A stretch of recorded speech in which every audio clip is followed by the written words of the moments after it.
Hello.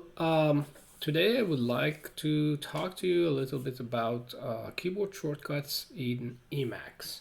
So let's go directly to the list of things that we would like to cover today. I have created a list here. So let's start with tab. So I think that's the simplest keyboard shortcut.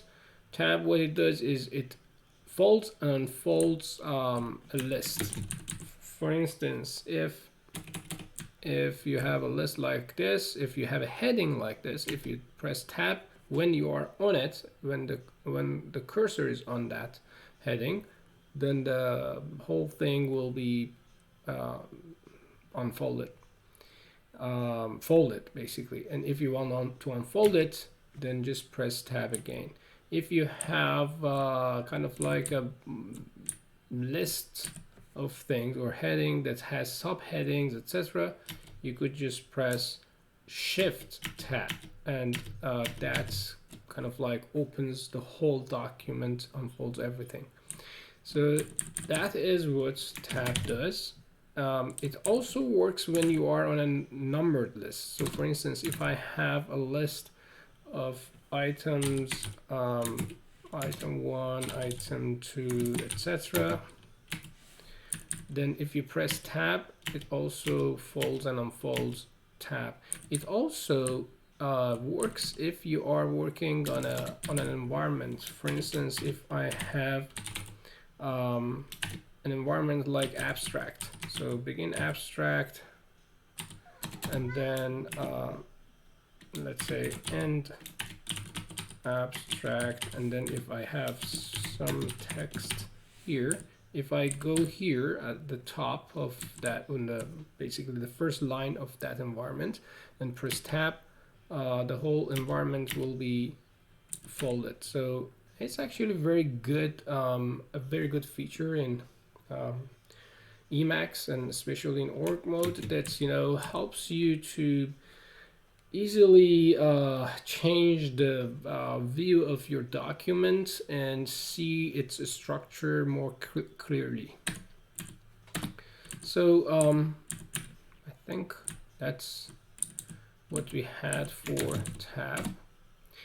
Now let's move on to the next item in list, which is alt and ret, which, so for your convenience, I have created a list of all these keywords that we are using, and it is not my invention of keywords or abbreviation. It is a universal abbreviation that Emacs uses. So in this system, C stands for control key on your keyboard. M stands for alt. By the way, this is my cat Balut. She wants to go out. Let me open the door for her. Okay, and okay, so we have S, that stands for shift, and ret stands for return, or the enter key on your keyboard. So, and when we say M ret, that means that, and when they are separated by a dash, it means that you need to press both of these keys at the same time. So so when we say M ret, it means that you need to press Alt and Enter at the same time. So if I press Alt and Enter, what it does, it creates another item in the list where you are in. So at the moment, my cursor is on the second item on the list. If I press Alt and Enter, then it will add another item in my list, and note that the numbers automatically are automatically adjusted. So here we have 10 items in the list. If I press Alt and Enter, now we have, interestingly, we still have 10 items. So, sorry. Originally I had 9 items. Sorry, I had to update the list. So I have 9 items in the list. If I press Alt and Enter, now the numbers will adjust to 10. So that is another thing which is interesting. So note that when I delete that list, the numbers are not adjusted. So I still have 10 numbers, right? Which is not correct because, and the order 1, 2, 4, 5. So the number is not correct. So what I can do here, if something like that happens, then you just need to press Control C, Control C, and that's what it does. It updates your list. So if I do that, you see the numbers go back to the right one. This is extremely helpful when you have a very long list of items, and you cannot just go manually edit all the numbers. It's a very daunting task to go and fix that problem manually. So this is very handy when you have a long list, especially if your list has sublist. But before, so I also covered this one, but Control C, Control C has another feature. I'm not sure if you noticed that, but when I pressed Control C, Control C, this checkbox is checked. And note also here on the number of to-do items, that number also is adjusted. So now we have 2 out of 9 items checked. If I press Control C and Control C, the number is one number is added to the things that we have done. So 3 out of 9, and this box is checked. So that's another interesting feature. But you might ask, oh, what are these boxes? These boxes are actually very simple to create. You just need to, if you have a list, just create a bracket, a pair of brackets, open a bracket, press space. So you need 1 space inside of them, and then close the brackets, and then that's it. And you have a to-do item. And if you want to make actually a to-do list like this, just make a heading. It could be whatever level you want, let's say level 4. And then just type to do. If you type to do, the software Emacs automatically recognize it as a to-do list. So you notice that the color of the text has automatically changed when I typed in, and then you can give your list a name, or you don't need actually to give it your list a name. And you want to, you could have a counter like this or not. I mean, that's optional. If you want to have it, just create, open a bracket, and now instead of space, just type slash, and then close the bracket. And if you do that, then you'll get this counter. And if you have some items in the list, let's say that this is item 1, and this is, note that I'm pressing Alt and Enter when making another item in the list. So this is item 1, and this is item 2.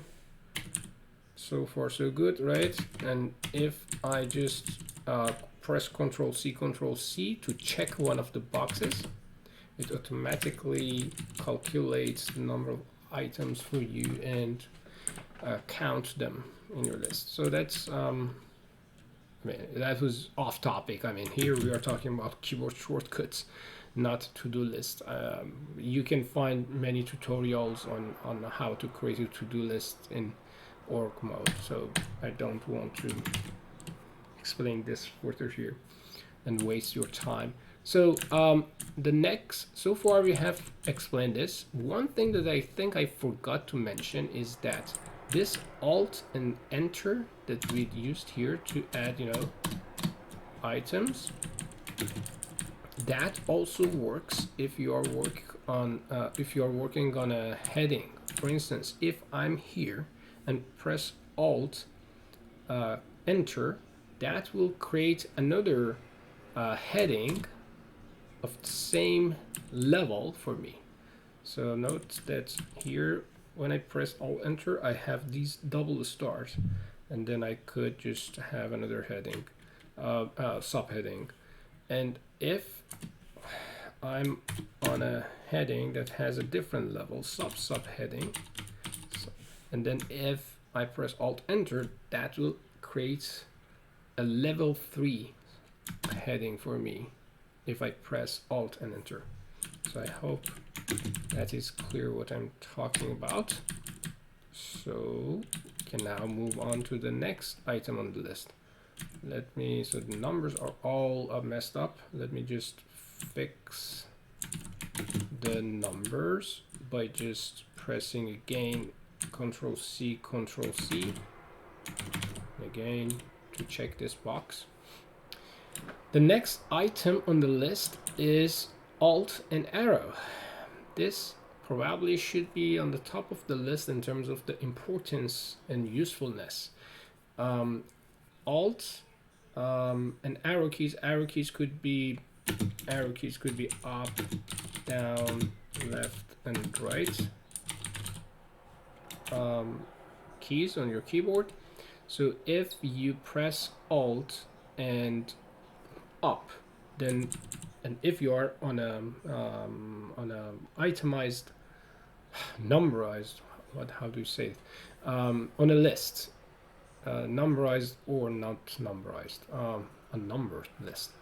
If you do that, then your item will just move on the list. And if you, so it is up and down, right? It just easily you can move it.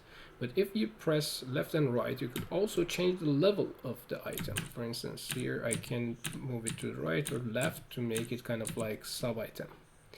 And of course you can have an infinite number of levels or indentation if you want. So that's one thing.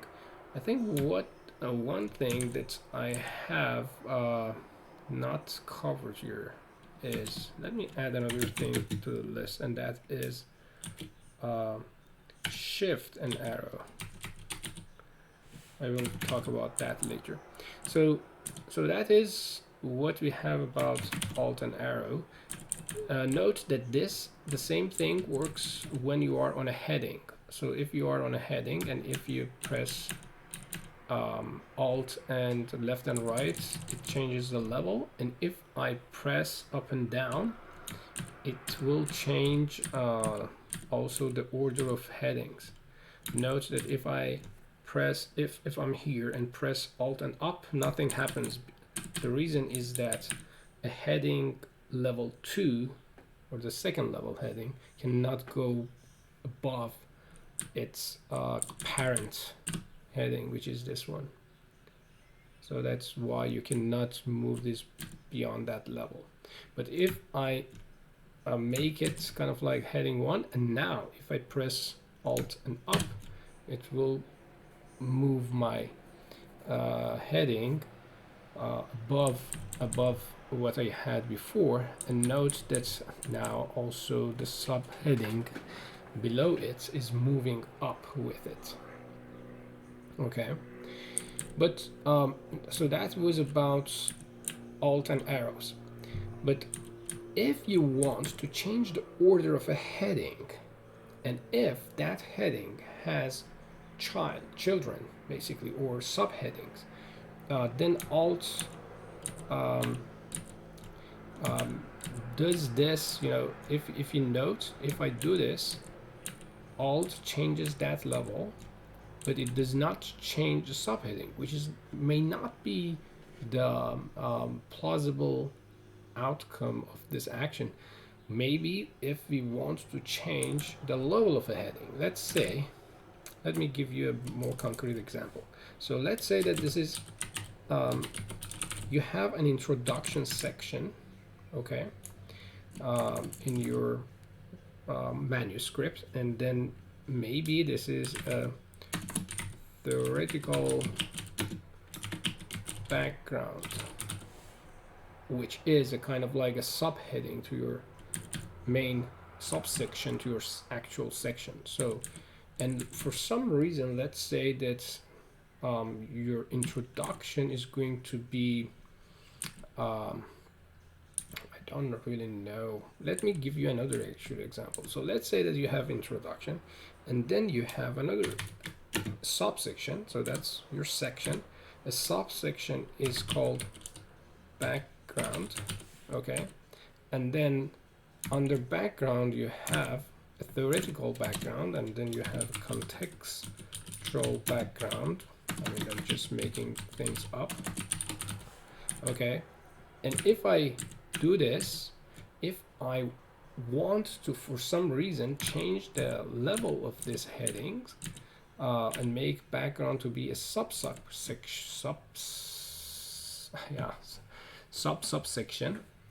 of introduction, then its components, theoretical background and contextual background, will not change the level. That may not be desirable. We want to keep them also under background as we move. And that's when you need to use this keyboard shortcut, which is Alt, Shift, and arrow. So if I hold Alt and Shift and then arrow, know that all the subheadings of a heading will also change the level with that. Sorry, I mean, it took me a lot of time to explain this. It should have been much simpler than this. Thanks for your patience. And with that, we can mark this one as finished. Now, that's shift and arrow. That's another item that is, I think, useful in terms of navigation, especially when you are working with lists, numbered lists, for instance, or unnumbered lists. So if you want to change a numbered list to unnumbered, what you need to do is just hold your shift key and then use your left and right arrow keys. And you see that if you do that, the list will be changed to numbered or unnumbered, and you will have some different formattings. So for instance, this type of, so I think if you do this plus signs, I think what you get will be circles, if I'm not mistaken. If you export your document, let's say to PDF or HTML, I'm not confident about this, but I think that is what happens. If you make it like this, then you will have kind of like dashed list. And then if you have, I mean, this is pretty obvious what you will get with this one, numbers and then points, and then numbers and parentheses. These are the 4 types of lists you get. So that's shift and arrow, okay? Checked. Now, if you are working on a very comprehensive document, or if you want to work on multiple documents, it might be useful to split your window in different sections and then work on each window at the same time on the same screen. This is, I mean, some people use multiple displays.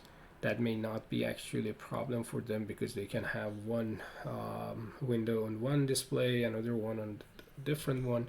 But if you are working on a laptop, I think it would be useful to split your window, or basically tile it. So you can easily do that in Emacs in general, and of course Org Mode, which is a mode under Emacs, by using these keyboard shortcuts. I will go on a reverse order because that is, I think, more useful. So the first keyboard shortcut is Ctrl X 3. If I press Ctrl X and 3, the screen will be splitted vertically, so you will have 2 displays. And if I do it, I mean, you can do it infinitely. So I can press Ctrl X again, Ctrl X number 3 again. And one thing that you should note is that when I type my keyboard shortcuts, you will get them actually. I'm not sure if you can see it on the status bar, but you get what you type. So if you are making a mistake, you can go back for that. And how to you can go back is just pressing escape 3 times. So let me just check that. So that's what we talked about. So press escape 3 times. If you're making mistakes, that's fine. But I was saying that if you press a keyboard shortcut, you will get to see what you are typing down below. So all your commands will be recorded there. So if I press Ctrl X and 3 again, this, you see the screen will be split even further. So now let me just reset this. I will explain how you can do that later. But that is what Ctrl X and 3 does. If you want to split your screen horizontally, then you could press Ctrl X and number 2. Notice that we have it here. If you do that, the screen will be split horizontally, and then you can, of course, use a combination. So you can split things vertically and then also horizontally. And as I said, you can just go on infinitely. And when you are, if you want to then remove these windows, you can use a combination of, let's say that you have created multiple displays and you want to get rid of some of those. How you can do that? You can use either Ctrl X0 or Ctrl X1. So let's say that I have created all these windows, right? If I want to get rid of one of these windows, let's say I want to get rid of this window. If I want to do that, I just go there and then press Ctrl X and 0. So 0 is to remove the window, okay? But if I want to get rid of everything and just see one window, then I go to that window that I want to see. Let's say that I want to keep only this window, and then remove everything else. For that, just press Ctrl X and then 1. So that's how you do it. Okay, I think that is also covered. Sorry about the noise. So now, if let me show you also something else while we are here. So let's say that you are working on a very large document, and you want to edit it at the same time. So for instance, let's say that you are working on a thesis, and in your thesis you want to edit your introduction section and the conclusion section at the same time. So it will be a problem, you know, to go back and forth between them. It may not be very convenient. What you can do is to actually split the window like this, and then scroll. As you see here, I'm on one of the windows, right? And then if I scroll here, nothing else changes in other windows, although I'm in the same document. So if I, for instance, change something, you will see that if I type here, you'll note that also here. So here I would like to make some changes, but also at the same time I would like to change something at some other places, and also here. And if you see, my changes are made in both places in the same document, while I'm on the different kind of like places in the document. So I hope that is useful for you. Now I just close everything and keep the same document by just pressing Ctrl X and 1. So I think that is covered. Let me also delete these additional lines. We don't need them. Okay, now now let's say that we have opened document, and let's say that here, for instance, I would like to open this. So let's say that I have created another or opened another document, and I want to close them. Before that, let me show you this. All the files that you open will be will remain in the memory and in the RAM of the system and in the background of Emacs. And if you want to access them, you don't really need to go back and open them. They will be already here on the list of buffers. So, for instance, let's say that okay, I just opened this, right? If I get rid of it by pressing Ctrl X and 0, I can easily create another window if I want to recall it back, and then go to buffers, and then I can just bring it here from this list. So that was, I think, about this, yeah, about Emacs. So these windows will be saved over there and it's still open. But now the question is that what if you want to close a window and you want it to be closed. You don't want to occupy your RAM, your computer's not RAM, your computer's RAM by closing it. You don't want to occupy by keeping it open. What did I say? You don't want to occupy your computer's RAM by keeping this file open. If you want to close it, then you need to use this. I think there are also some. I think there are some. You can use just mouse in your menu, right? But I don't know why really I'm teaching you this one. I mean, the main reason is that I've never used mouse, but I have it here. So, okay, so if you want to kill this, basically, kill this file, then you could just simply press Ctrl X and K.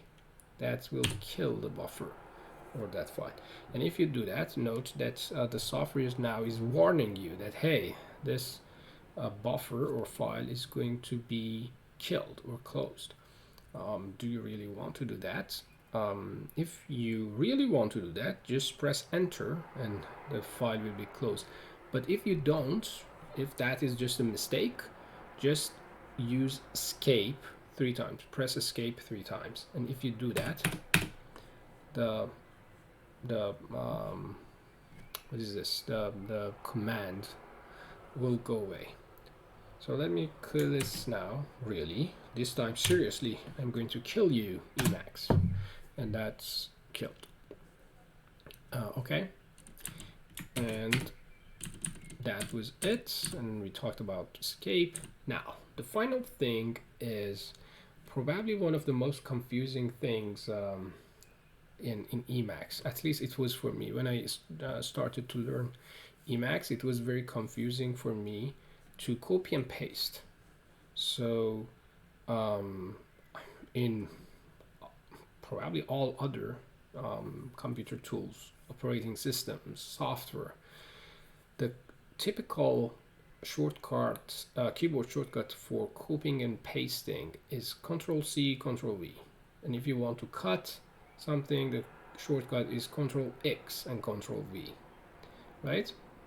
But that's not the case in Emacs. So that was very confusing for me that, hey, why, if I want to cut something, why Ctrl+C does not work? So I don't really know why. I don't really know the history of this and why this is the case. But you can, but you should use a different keyboard shortcut to cut and or copy and paste, copy and paste and cut and paste. And if you are curious what they are listed here. If you go to Edit menu, copy has this keyboard shortcut, which is Alt W, and cutting has this one, Control W, and then pasting has this keyboard shortcut, Control Y. So if I want to copy, for instance, this line, I just press Alt and W, and then here I press Control and Y, which is going to be copied. If I want to cut it, I select it, press Control and W, and it will be cut, and then paste it, I don't know, somewhere else. Okay, but now I just showed you that how you can use your mouse to select a block of text if you want to copy something, but I hate using mouse, and because it's a travel, I don't really want to raise my hand and then put it on the mouse and then move it and then come back. That's just annoying. So I just want to keep my hands on the keyboard while I'm doing something. Therefore, it's, I think, best for your productivity to just streamline this by using keyboard. Okay, but then how do you select a block of text by using keyboard in Emacs? In other software tools, you could usually use Shift key, right? Hold Shift key and then one of the arrows to select an area. But here that will not work. In order to do that, you need to first of all go to your reference point when you want to make a mark. Let's say here I want to copy, let's say, this number 5, 6, and 7. If you want to do that, just go to number 5, and then here you need to make a mark. To make that mark, you need to press Ctrl and space. If I press Ctrl and space, note that here in the status bar it says that mark set. So your mark is set now. Now you can use your keyboard arrows up, down, left, and right in order to select the area. If you do that, you could select 5, 6, 7, right? And then do whatever you want. If you want to copy it, then just use Alt and W, and then come here and press Ctrl and Y. It will be copied. So that is how, if you set a mark, let's do it again. If I go to 5 and then if I press Ctrl and space, I set the mark. Now let's say that I want number 2, 3, 4. If you want to do that, just go up, press up arrow key, 2, 3, 4, and then I copy them, Alt W, and then paste them here. Okay. And of course there are some other keywords for everything. So for instance, if you want to undo something, you can just press Ctrl X and U, and you have all sorts of keywords. But of course we cannot cover everything in this tutorial. I just recommend you to just stick. What I showed you, I think, are the most useful and widely used keywords, not keyboard shortcuts. I think you can just learn the rest of the keywords as you work in Org Mode. So don't stress yourself. You don't really need to memorize all these keywords at once. Even the ones that I mentioned, you could probably easily replace them by using mouse or whatever, using the menu, etc. But over the long run, I recommend that you keep using them, and if you forget, just go to the menu, and then the menu helps you to remember what they were and then memorize them over the long run. It's not, I think, very difficult. The people who are watching these videos are smart people, so I'm not really worried about that. You will easily learn these keyword shortcuts. And good luck. And if you have any questions, I will be more than happy to help you with your Emacs or more problems. So just make a comment and I will do my best to answer your questions. Thank you very much. See you later.